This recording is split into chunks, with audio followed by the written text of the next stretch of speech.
It's the first time we were doing it on Zoom, so I hope everything goes smooth.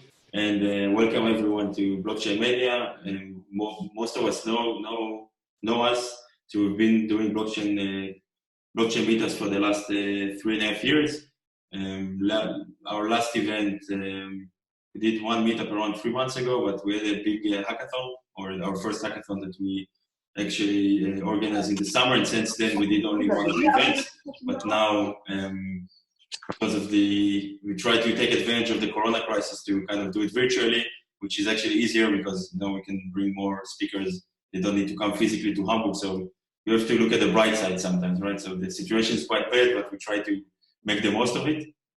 So actually, I wrote with a couple of candidates to come and present in the next few weeks. We're going to announce our next meetups, and we hope to bring interesting topics. So thank you for taking the time to join us. I see we have around 11 participants. I hope that there are going to be more.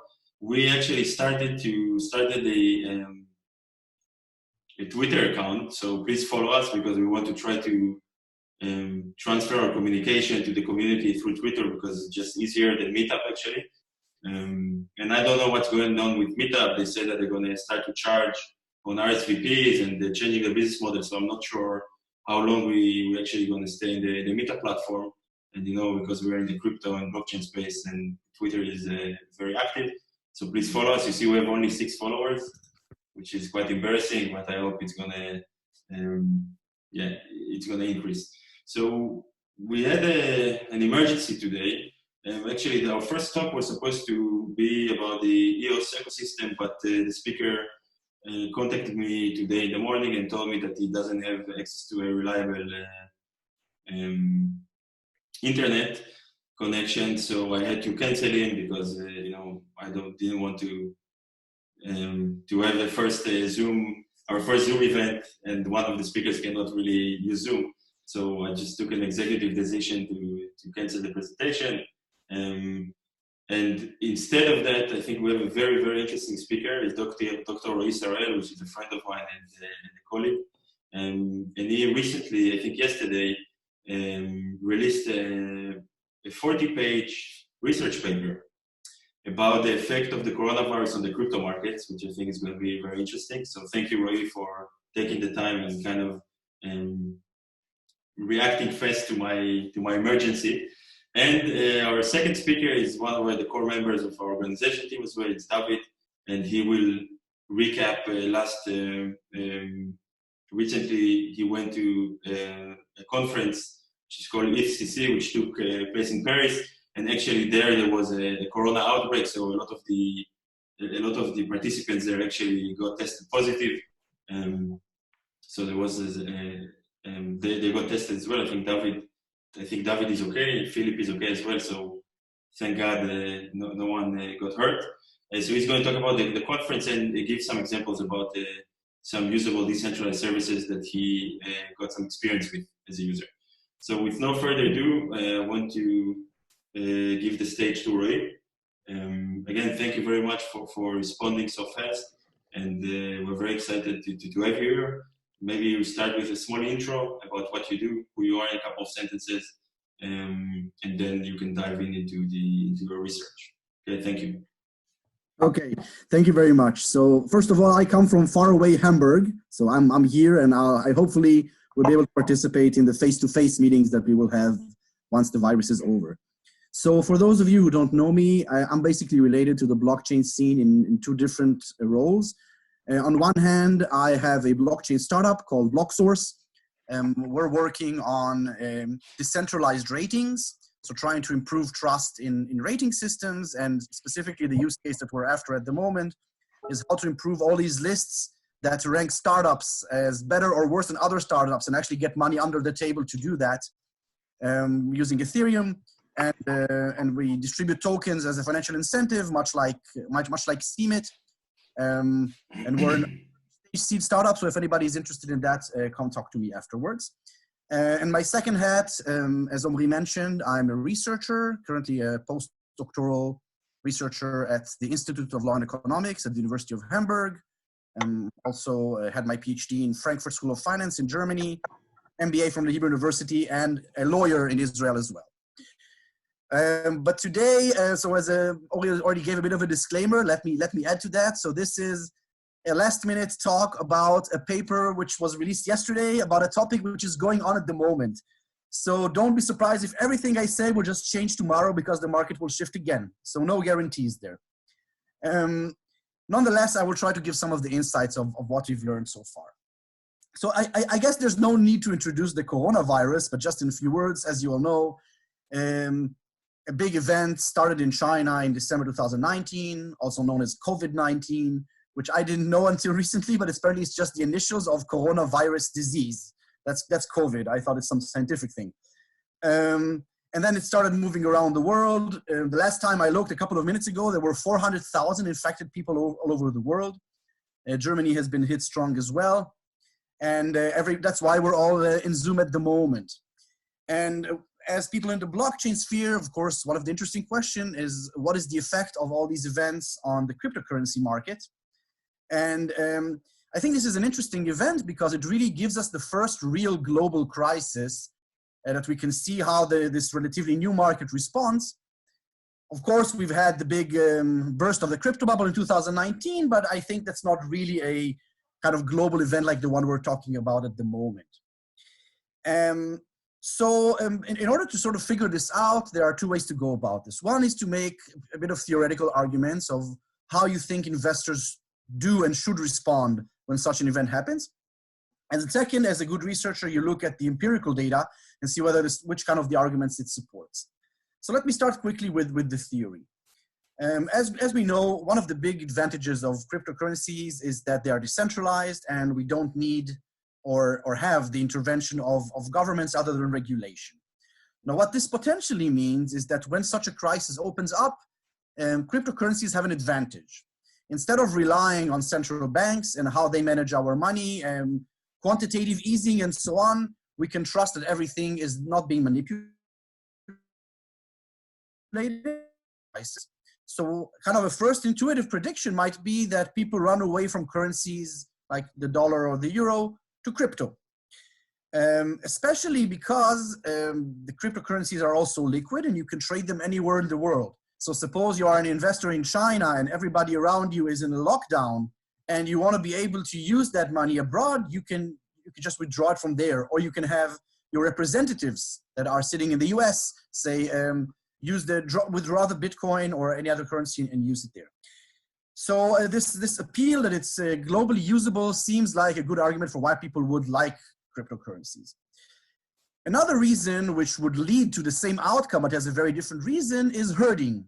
So once you see that a couple of the people are running away to crypto, then you ride the wave and you say, wow, this looks great. Bitcoin is on the rise. Let's buy a lot of Bitcoin. And of course, the risk of that is that when the bubble bursts, then you lose your money, especially if this is a purpose strategy on the side of investors, of the big investors, who are basically doing a pump and dump. So they're buying, they're luring you into the market, and once the price is high enough, they sell off their quantity, and you end up with nothing in your hand. So once that happens, you might lose all your money, which means that maybe in the long run, the cryptocurrency market is supposed to decline, not rise. And another reason why that might happen is if you get really, really stressed about what is going on in the world, you might resort to what people did in the 30s, which was withdraw your money from the bank and put it under the mattress. You might want to do that with Bitcoin as well. Suppose that you now believe that the entire computers in the world are going to crash, or all the nodes are going to stop functioning, or any of these kind of things, then you might want to do that. The question of whether you will do that is a question of supply and demand and available substitutes. So the real question is then, what are the substitutes for cryptocurrencies, and whether it matters which kind of token it is. And I think that it's useful in this matter to take use of the taxonomy of tokens that you're probably familiar with, dividing tokens into currencies, commodities / utilities, and securities.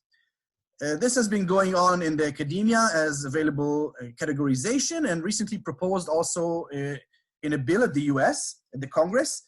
Actually, the congressman was talking about it in the Congress using Zoom, I think, because of the coronavirus. So let's think about this real quick. Suppose we talk about security tokens. Security tokens, insofar that they're issued in an STO and are really about revenue sharing, they basically represent firm profitability. So if the firms begin to suffer because of the crisis, then the value of the security token should be reduced as well. So insofar that we're talking about security tokens, it's pretty clear that revenue sharing is supposed to decrease. With utility tokens, it's slightly more complicated because on one hand, suppose that you have a token that grants you access to a sporting event, but the sporting event is canceled. Then of course this token is now worth nothing. On the other hand, if you have a token that gives you access to some service or product, then you might want to count on the fact that everything is automated, such that when things come crashing down, it will be respected because of the smart contracts, which prevent the sellers from basically changing their mind and cutting off the service. So there are arguments here and there. And for tokens that are currency and maybe especially stable coins, at least those that are following the US dollar and the euro, they should probably behave the same like their underlying currencies. So it would sound kind of strange to think that that a stable coin mimicking the dollar would suddenly start behaving very, very different than the dollar. But it's worth testing. Another question that this raises is, what exactly do investors know? What do they read? And whether the information they rely on is accurate or is it nonsense? Just as one example, I heard today earlier that the Hamburg system for reporting corona cases made a mistake and reported extra 900 people.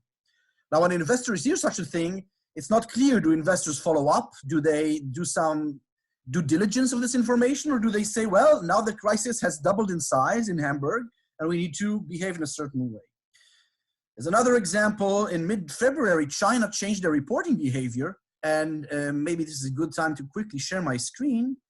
If I show you how the cases are, I hope that you can see my screen. I'm not sure. Can you see my screen at the moment? Yes. Okay. So if you suddenly look at February 12, you see that there's only 14,000 new cases. Now, nothing really happened in that date. The only thing that happened is that the Chinese changed their reporting criteria such that there are thousands of new cases that are coming in. So we set out to test this empirically, and as I'm a researcher in empirical legal studies, we thought, okay, let's try to correlate two different things. We'll look at coronavirus cases and deaths on one side, and look at the activity in the crypto market on the other side, namely the market cap of cryptocurrencies and the trading volume. So these things might go in the same direction if trading leads to more value, or it might be that people are forensically trading on tokens such that there's a lot of trading going on, but everything crashes. And we found a couple of interesting things. So the first kind of interesting finding is that whenever there's a batch of new cases coming in, irrespective of how bad the crisis is, people marginally buy more crypto. So the kind of first argument saying people run to crypto, that would be suggested to be the case. But that is just the spot response on the news that a batch of new cases came in. You also have to take into account how the current crisis develops and whether things are bad or good at that point. So before I tell you what we found there, let me again show you the graphs of how the virus progressed. Sharing the screen here. So here, let me quickly open up my working paper. I will send around the link afterwards. Here, if I scroll down to the bottom, new computer, so hard to figure out where to press to scroll down.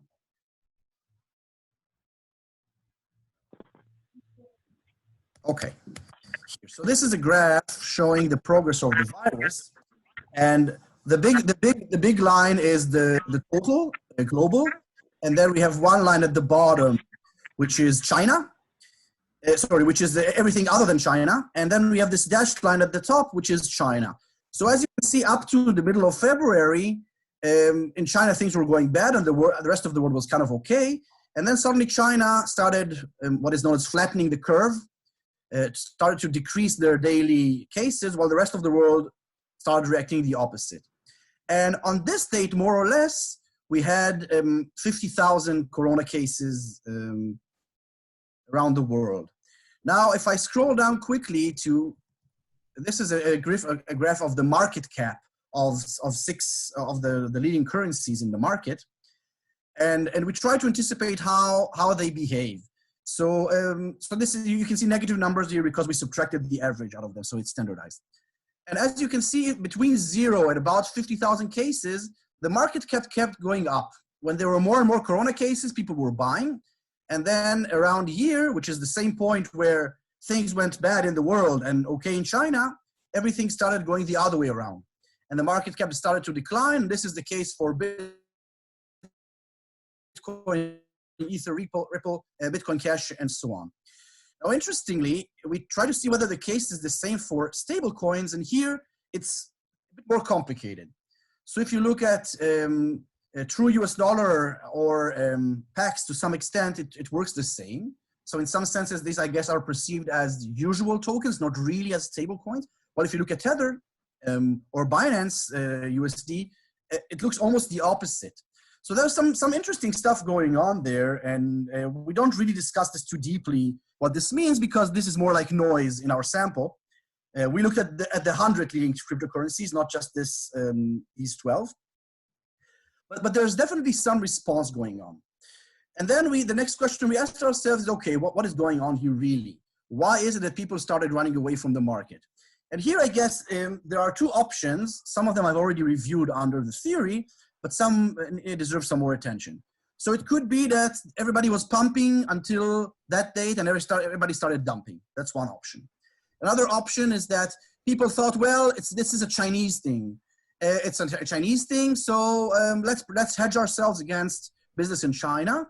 And then when it's spread to the rest of the world, they said, okay, no more. Now this is really a serious thing, and now we're leaving the market.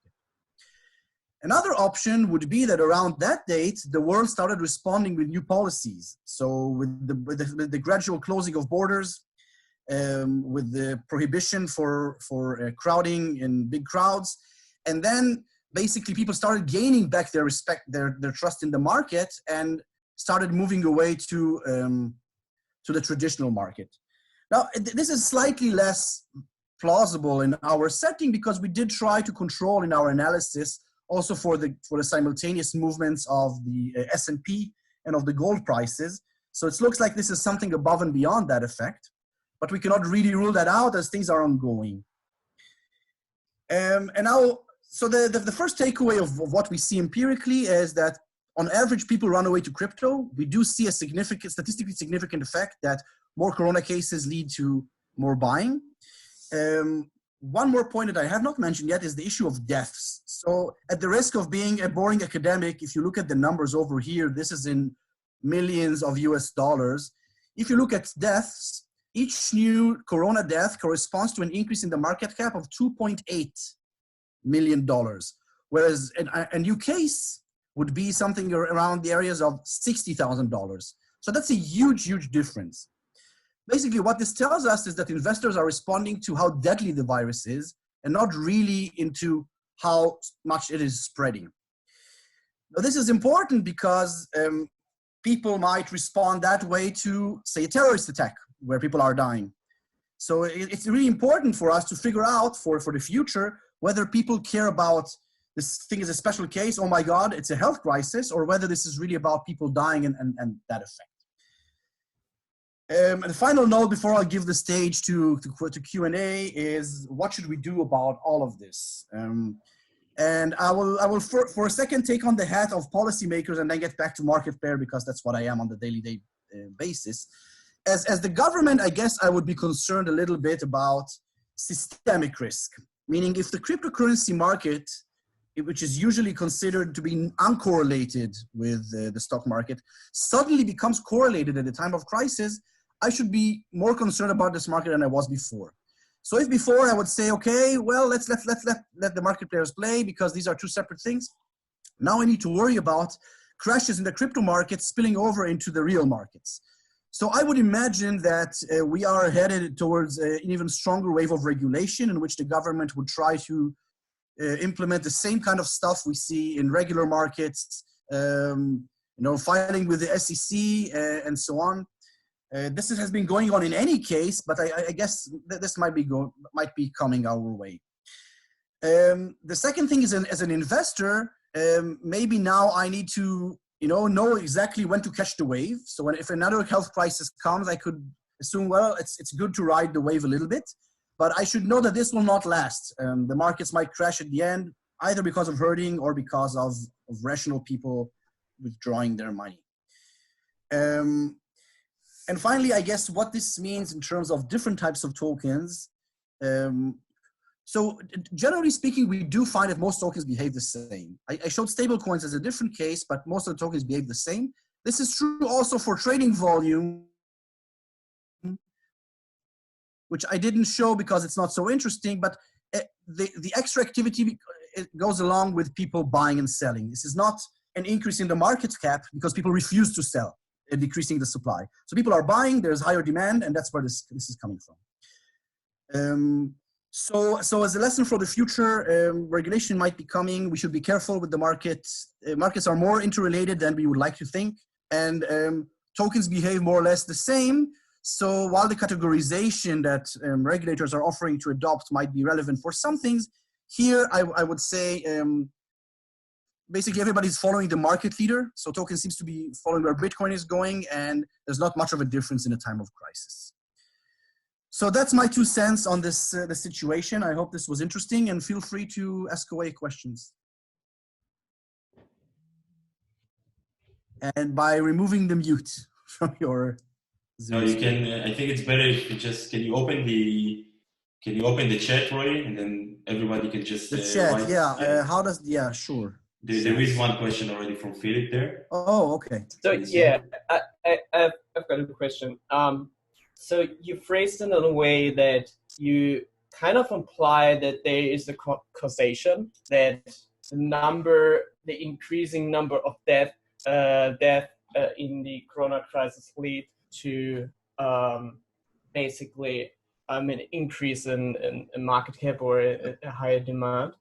But what is your evidence that this is actually a causation and not just a correlation, and that there might be totally different reasons? People are bored because they're at home, and I don't know. I mean, that's a fair question. The first answer is I didn't try to pursue causation in the paper. That's on purpose. It would be very hard to establish here because there's so much going on at the same time that isolating the effect of the coronavirus on cryptocurrencies would be difficult. What you would have to accomplish to do that would have to be something like what we is familiar as an instrumental variables approach. You have to find something which is correlated with how the virus is spreading, but uncorrelated with anything else in the world that is causing cryptocurrencies to be volatile. So I think arriving at a true causation here is very difficult. What I can say is that at least the fear of reversed causality, which we often observe in research, is not really here. So I don't think anybody believes that volatility in the crypto market is causing people to die or causing the infection to spread. So this is one of these instances where if there is causation, it can only go one way. I think that attributing this to people staying at home is probably not the reason. Simply because people started staying at home gradually in different places over time. So it's true that maybe a lot of the trade in cryptocurrencies comes from some countries, mainly those who were affected, possibly. So when these people were staying at home, it might be that they were trading less. I don't know. But for the purpose of predicting what's going to happen, it's not that important. So if there is another virus, and again, people are staying at home, then as long as these two things go together, we would expect the same thing. Of course, if there is some other phenomena, we would have to see. I don't have good answers, unfortunately, for that. Any more questions to Roy?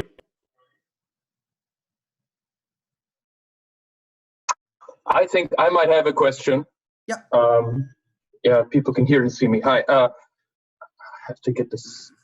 I'm sorry, because I'm connected with two devices because I'll be speaking later. That's why I can hear myself doubly. So my question is, what a lot of other projects are trying to do is estimate the influence of what's happening in the news with Corona on crypto sentiment. So sentiment analysis of, online communities, Twitter, and all these kinds of things. And this is another way that could be used to just gauge the influence of a specific topic on the crypto markets. Have you also looked into that? No, we didn't try to look at sentiment or anything of the news. We might. That's an interesting question, and I think worth exploring. As we were trying basically to get this done as soon as possible, and things are going on in real time, we were not unable yet to address all these things. I think that that's sort of a conjecture. I'm not sure that there is a big gap between the actual data and how it is being reported. So you would have to, do you think that there are a lot of places that are reporting the coronavirus positively and trying to reassure the people? My feeling is that this is barely existent, unfortunately, because there are some things, you can observe people, saying, oh, okay, we help the environment and the environment kills 70,000 people per year. And actually this is good news because on average, we actually prevented deaths. But I cannot imagine that people actually respond to that. So in this particular case, I'm not sure we would get something out of it. Yeah, you're saying something that makes a lot of sense. A lot of the information that would actually reassure people and lead to a measurable impact is completely invisible to the technologies we have at the moment, which is an interesting transition to the topic that we'll be touching on in a few minutes, which is community and how people actually interrelate with one another and influence the behavior of one another.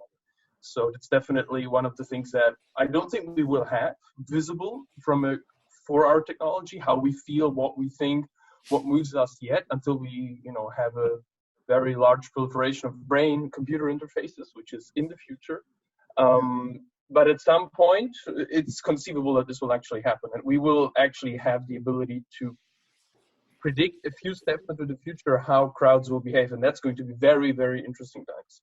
Yeah, I fully agree. I also have a very talented PhD student working for us whose job is that I exploit him for downloading information in the media for correlating it with other stuff. So I could impose him with this task maybe and try to get him on board and get that information. Roy, Sasha wrote in the chat. He asked, "Where do you take your price data from for the?" Yeah, I answered in CoinMarketCap. Okay. I didn't see. Any more questions, guys, to Roy before we continue? Maybe a question. My email, just in case anybody wants to contact me afterwards. Yes, Sasha had another question. My email. And I'll also send the link to the paper itself if anybody wants to read it all the way. Yeah, that would be awesome. Yeah, I just wanted to ask, maybe this is not so scientific and maybe it's not even possible to answer really, but what's your personal estimation of all this? Because is it true that usually markets try to price in stuff earlier than it happens? Like you get the news and then it's already in the price. So maybe you could say that a lot of the bad estimations for the deaths, for example, are already priced in. So would you think from your personal perspective that we are somewhere at a peak in downside, or what's your personal estimation? That's a good question. I would say that markets are usually the best predictor of where things are headed. So as long as people have some private information about what's going on and that feeds into the price of the market, that's what we should be observing. Here, I'm not entirely sure whether this is not just panic, and I'm definitely not sure whether the response is to the virus itself or to the measures taken by states which change on a daily basis. My guess is this is mainly a response to the uncertainty. It's not really about the bad prediction. It's about the volatility. People are running away from risk, not necessarily from the bad news, and they want to put into something more stable that can preserve their value with certainty. Whether we're headed to better or worse times, I have no idea.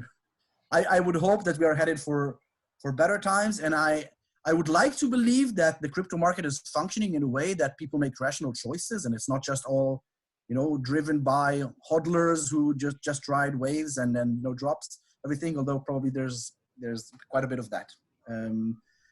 As the market matures, I think, and institutional players enter the market more seriously, I guess this should straighten out as well.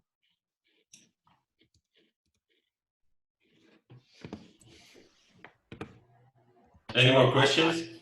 Yeah, I've got another one. So you've briefly mentioned that you also looked at how the crypto market basically reacted in relation to the traditional markets. Can you expand on that? What kind of observations did you have there? I didn't highlight this too much because that wasn't the focus of the paper. Let me open it up real quick so that I can give you good numbers. Again, how do I skip to the bottom?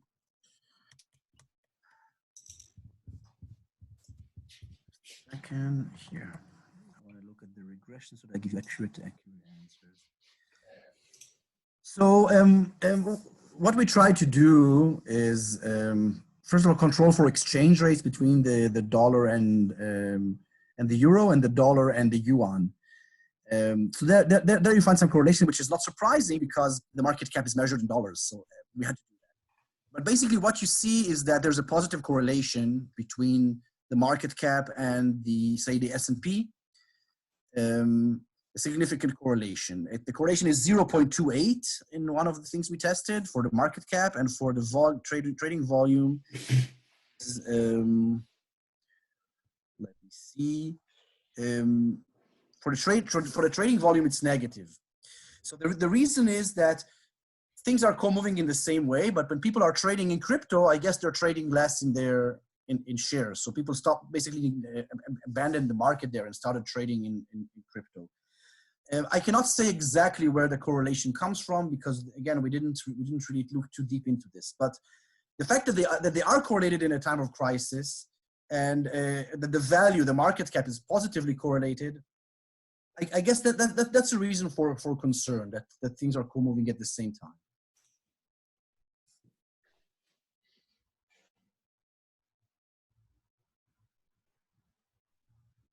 Okay. I think it's a really first time that the Bitcoin is correlated, right? That everything crashed and Bitcoin crashed with it. Because one of the narratives of Bitcoin being a safe haven is basically crash into the wall. But on the other hand, it's the first time really that we are, certainly in our lifetime or in the last 80 years, that we are experiencing such a systematical failure. Yeah? And I think it's going to take some months until we understand how bad it is. So everything, as you said, like investors are de-risking all of their investments. But definitely this narrative of being a safe haven, at least for the short term, is not there anymore, or was proved to be wrong. But if you take a look at the longer perspective, as we believe as investors as well, it might still be the case. Yeah. I think that we have to differentiate here between times of crisis and normal times. I mean, there's been theory on that. I'm not the first one to come up with that part. But it could be that we have a sort of a left tail risk, that when we're in the bad situation, then it's not a safe haven. But when we're everything otherwise, then we are. So that still gives value. But in a time of crisis, maybe there's nowhere to run, and that's pessimistic, but that's what we see at the moment. Yeah, maybe I have one more comment about the data. Like you said, it's from CoinMarketCap. I share my screen for a second. That is okay. So what I think, maybe for your studies, it makes sense to maybe switch the data source, because I'm not sure, maybe I'm wrong on this, but if I look here for Bitcoin, for example, it shows from the data that Hotbit, Etherflyer, Coinil, BK, EX and stuff like this is above Binance, for example. It's all fake volume. Which in my opinion, and this is already by adjusted volume. You can get the numbers by reported volume as well. but this is already by adjusted, so this is This is already adjusted better. to the Bitcoin price as well over the US dollar. So this is So my point is just that I'm not really sure if that's really honest here, because I cannot, maybe I'm wrong. I No, so don't but know if you most go, of them. you're looking at the wrong page, I think. If you go just to coinmarketcap.com without the extra Bitcoin markets, and you scroll down, you see now number 1 is Bitcoin, number 2 is Ether, number 3 is Ripple, and so on. That's but the price here, how is it calculated, right? This is in US dollars. This is not adjusted to Bitcoin price. No, Bitcoin sure, is the same, but in both. But this is not given. This is created from the market, and the it's an question is, average. how do you measure it? How do you measure this price? And it's just a hint that I have in my mind, that I have the feeling that something is not really reported correct here, because I just cannot believe that this is true, like these numbers. So we know it's a fact that most of the volume. Fake volume. Yeah, so we know it's a fact that most of the volume actually today in the crypto market is fake, because there are a lot of trading bots and a lot kind of wash trading and so on. I would recommend to everyone to check out a website called nomics.com, which have their own kind of exchange ratings, and for example, they rating different crypto exchanges in terms of transparency, in terms of their all kinds of criteria, like if their order book is available or not.